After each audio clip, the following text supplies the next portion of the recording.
আমার দুষ্টু মিষ্টি বন্ধুরা কেমন আছে সবাই? আশা করি ভালো আছে সবাই। আজ পৌষ পার্বণের দিন, তাই আমি ঘর উঠোন সব ধুয়ে মুছে গোবর দিয়ে রেডি হয়ে গেছি সকাল সকাল। বন্ধুরা, তোমাদের সকলকে পৌষ পার্বণের অনেক অভিনন্দন, ভালোবাসা, শুভেচ্ছা। আজকে পৌষ পার্বণ মানেই হচ্ছে বামনি সাজাতে হয়। তো আমি এখন বামনি সাজাতে তৈরি হয়ে গেছি। এই যে প্রদীপটা, মেন প্রদীপটা আমি সাজিয়ে নিয়েছি, আমার হাতে কাদা দেখেই বুঝতে পারছো। আর এখানে সমস্ত সরঞ্জাম নিয়ে নিয়েছি: চালের গুঁড়ো, ধান, কুলপাতা আর দূর্বা, গোবর। এটাই হচ্ছে আমাদের বামনি সাজানোর নিয়ম। তো আমি সরঞ্জাম রেডি করে ফেলেছি আমাদের সমাজের। তো বন্ধুরা, আমাদের পরিবারের থেকে তোমাদের কাছে বামনি মানে পৌষ পার্বণের কিছু ভিডিও তোমাদের সামনে নিয়ে এসেছি। তো তোমরা কোথাও যাবে না, দেখতে থাকবে, লাস্ট পর্যন্ত আমার সাথে থাকবে। তো চলো আর দেরি না করে ভিডিওটা শুরু করি। আমি এখন সন্ধ্যা দেব, চলো। এই যে আমি এখানে সন্ধ্যা দিতে রেডি হয়ে গেছি। আজকে সোমবার ছিল, তাই প্রসাদ সাজিয়ে দিয়েছি ভোলানাথকে। তো আমি সোমবার করেছি, ঠিক আছে, তোমাদের পরে দেখাবো সে ভিডিও। তো যাই হোক, আমি প্রসাদ লাগিয়ে দিয়েছি। আর আমার ক্ষুদের সদস্যরা, আমার ভাগ্নে আর আমার সোনামা বসে গেছে প্রদীপের পোলতে বানাতে। হ্যাঁ, আমি তাড়াহুড়ো করছি, তো সেই জন্য ওরাও আমাকে একটু হেল্প করছে, ওরাও মজা পাচ্ছে। তো যাই হোক, আমি এখানে তাড়াতাড়ি করে সেরে নিই, সন্ধ্যা হয়ে গেছে তো তাড়াতাড়ি করে দিতে হবে। তো দেখো আমার হয়ে গেছে প্রায়। এবার আমি চলে যাব বামনি দিতে।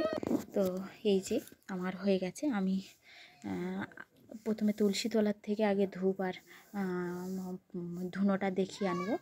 এই যে আমি তাড়াতাড়ি করে নিয়ে এসেছি, সব কিছু একটু তাড়াতাড়ি করছি, কেননা আমার বামনি দিতে হবে, তো সময়টা চলে যাচ্ছে। তো এই যে আমি বসে গেছি পোলতে, তেল দিয়ে পোলতে দিয়ে প্রদীপটা এবার সবগুলো জ্বালিয়ে নেব, তারপর বামনি সাজিয়ে নেব। বন্ধুরা দেখো আমাদের নিয়মে কেমনভাবে সাজানো হয় বামনিটা।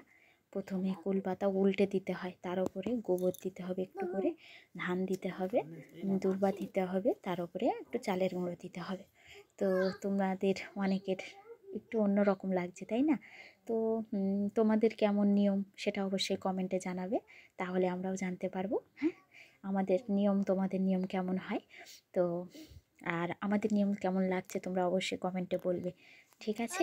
তো আমি এখন ঠাকুর ঘরে বামনিটা দিয়ে নেবো। এই যে আলপনা দিয়ে সাজিয়ে নিয়েছি, দেখো প্রদীপগুলো একসঙ্গে জ্বালিয়ে কত সুন্দর লাগে, দেখেছো? তো আমি ঘরের মধ্যে বামনিটা দিয়ে নিচ্ছি, নিয়ে তারপরে যাব ঠাকুর ঘরে। এই যে আমার এখানে দেওয়া হয়ে গেছে, তো আমি রেডি হয়ে গেছি, চলে যাচ্ছি এখন চালের হাঁড়িতে। আগে এখন ধানের গাদাই দিতে হয়, কিন্তু আমাদের তো ধানের গাদা ঝাড়াই হয়ে গেছে, তো আমি চালের হাঁড়িতেই দিচ্ছি। প্রত্যেকটা ঘরে দেব, প্রত্যেকটা মানে উঠোনে দেবো, তুলসী তলায় দেবো, প্রত্যেকটা ঘরে দেব।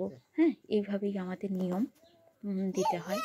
তো আমার সোনা খুব আনন্দ পাচ্ছে, দেখো খুব আনন্দ করে মজা করছে, খুব ভালো লাগছে ওদের।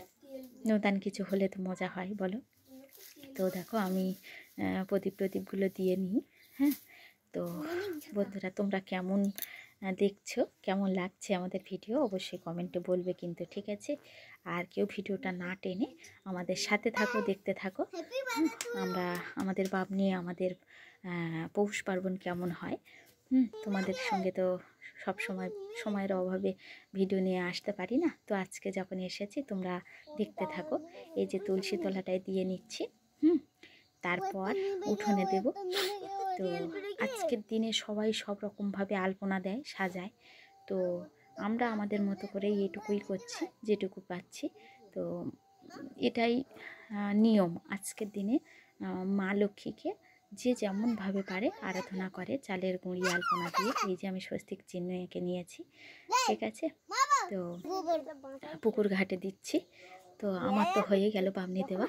বন্ধুরা তোমরা দেখছো আমরা পৌষ পার্বণে, পৌষ মাসে কীভাবে মা লক্ষ্মীকে আরাধনা করি। আর আমি এখন যাব পিঠে বানাতে। এই যে পিঠে বানাতে চলে এসেছি। বন্ধুরা দেখো, ফার্স্ট টাইম পিঠে বানাচ্ছি। তো তেলের পিঠে, আজকের দিনে সবাই অনেক রকম পিঠে বানায়, তো আমাদের শুধু তেলের পিঠেটাই হবে। আর ফার্স্ট টাইম বলে কিছুই নেই, ঠিক আছে? সব কিছু চেষ্টা, দেখো কত সুন্দর ফুলেছে। তোমরাও চেষ্টা করলে তোমরাও পারবে। আর তোমরা পারো, আমি জানি তোমরা খুব সুন্দর কাজ বাজ জানো। তো যাই হোক বন্ধুরা, ভিডিওটা কেমন লাগলো অবশ্যই বলবে কমেন্টে। আর আমার ভিডিওটা অবশ্যই লাইক কমেন্ট শেয়ার করবে। ভিডিওটা ভালো লাগলে পাশে থাকবে, সাপোর্ট করবে। ঠিক আছে, বাই।